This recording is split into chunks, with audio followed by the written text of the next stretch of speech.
my Squidlings, I hope you are having a squidlicious day today. So today, we're going to be doing a review, and we're going to be doing a review on gouache. So if you're a patron on a certain tier, you got to vote actually what I did for a review this week, and you guys voted for gouache. If you are interested in being a patron, you can click up here. You can get rewards for as little as $1 a month, and the higher you pledge, the more you get. At the base tier, which is $1, you get access to a line art that you can color for free art and entry into an art raffle, as well as works in progress shots and stuff that I don't share anywhere else.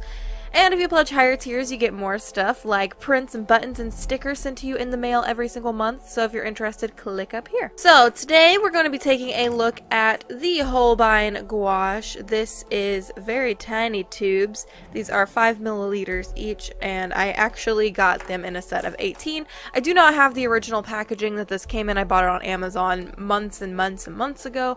And as you can tell, this is a very well-loved set. If you're interested in checking out the Holbein gouache, I will leave an Amazon link down below.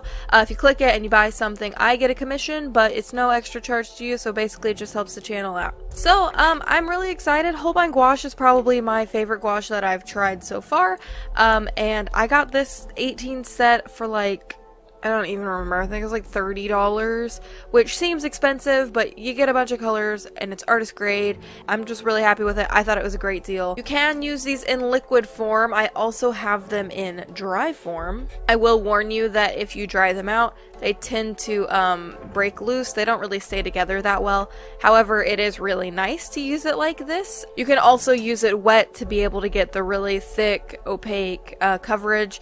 I like to start my base layers with the dry stuff so I can get it really watered down, almost like a watercolor, just to get my base layers down. And then as my final layers get up there, I will use less water and more paint itself. Basically, gouache reactivates. So you want to try to do minimal blending, at least on the higher layers, and you want to use less water as you go up, because you don't want to be on the final touches of your painting and start painting and then it's gonna lift all up and bleed everywhere, and that would not be fun. Now you may be curious, what even is gouache? Why does it have such a funny name? Well, I can't answer that question for you, but gouache is like the love child of acrylic and watercolor. It's got the opacity and thickness of like an acrylic, but it's also got the fact that it can be reactivated, and you can actually kind of get watercolor effects with more water with gouache. So it's kind of like the mix of the two. I think gouache is a really pretty medium. It always dries matte, so you get really nice photos of whatever you're making, and it's a really kind of inexpensive medium, at least at this price tier.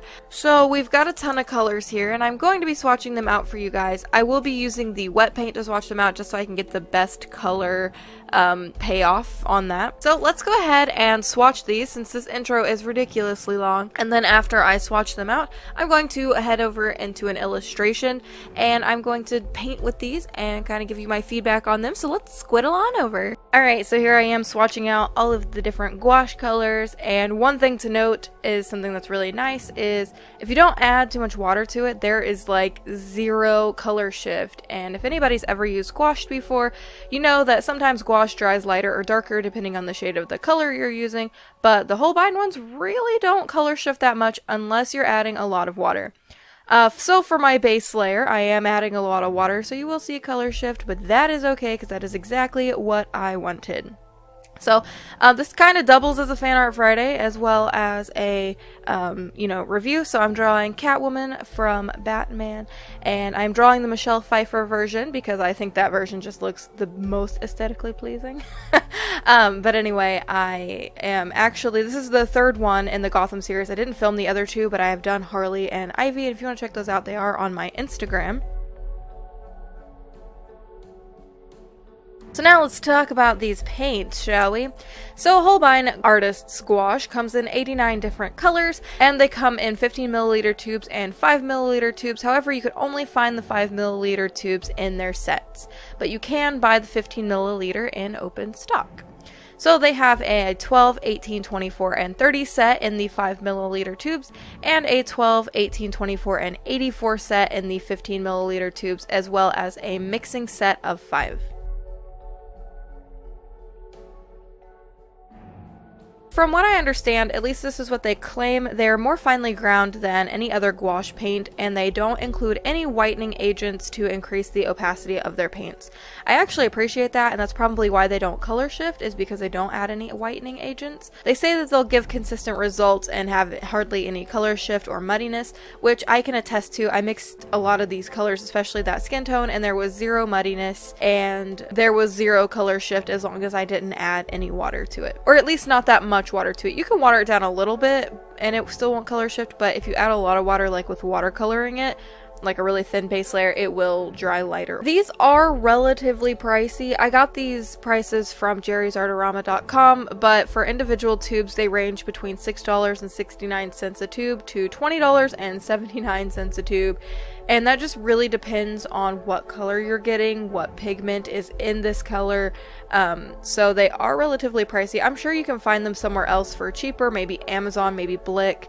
Again, I normally shop on Jerry's, so I just showed those prices. They are, however, cheaper if you buy them in sets, just like everything else.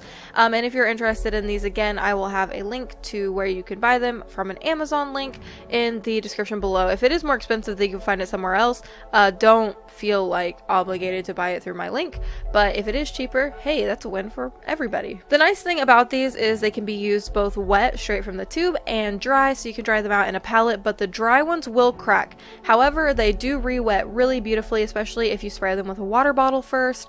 I find that I really get a lot of use out of them while they're dry, and plus it's just easier for me to take it in a travel palette of some sort. Some colors are more light fast than others. The light fastness will be on the tube as well as the pigment info, so if you need to know the light fastness of any particular color, it'll be on the tube. Since they come in open stock, you can replenish them as needed, so if you run out of a color that is your most favorite, you can just go to whatever art store you buy your things from and get another one. So as far as likes and dislikes are concerned, I really liked that they were smooth and really easy to work with, and they had some vibrant colors that don't color shift, which is a bonus, unless you add water, and then again, they will color shift a little. They have a lot of colors to choose from, and I love that they have non-muddy mixing. I like to mix my colors a lot, especially since I got a really limited set. I mix a lot of these colors, especially the skin tone shades in general, so it was really nice that they didn't muddy up, even though I was kind of mixing a lot of colors together. Things I didn't like are, they're really expensive, but that is to be expected since they are such a high quality paint. They're going to be pricey, and the light fast ratings are really inconsistent across all of them. Again, that just depends on what pigment they're using, but still it is kind of frustrating as an artist to grab a color, not think about it, and then realize, oh shoot, I used one that's not light fast. Another thing I really didn't like about these is the lids get stuck onto these caps really easily, and just the caps and tubes in general felt really cheap, and that's probably the biggest downfall for these. But other than that, I really like them. Would I recommend them for beginners? If you've got the money, yes. Would I recommend them for professionals? Absolutely. These are probably some of the best gouaches I've ever used, given I haven't used too many, but I really do enjoy these. So if you're in for some gouache and you want to give these a try, I will again have a link down below to where you can see if you want to purchase them.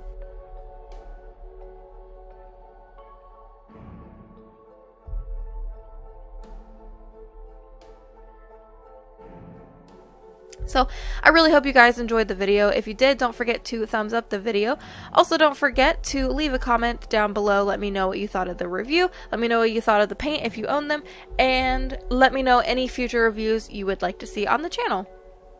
Also, don't forget, if you are already and you want to be a part of our cute little squid pod, you can certainly become a part by hitting that subscribe button down below, and there's a button next to it that has a little bell on it, and if you click that, you get updated on when I upload new videos, which are Mondays and Fridays, so you don't want to miss them. So, until next time, guys, toodaloo!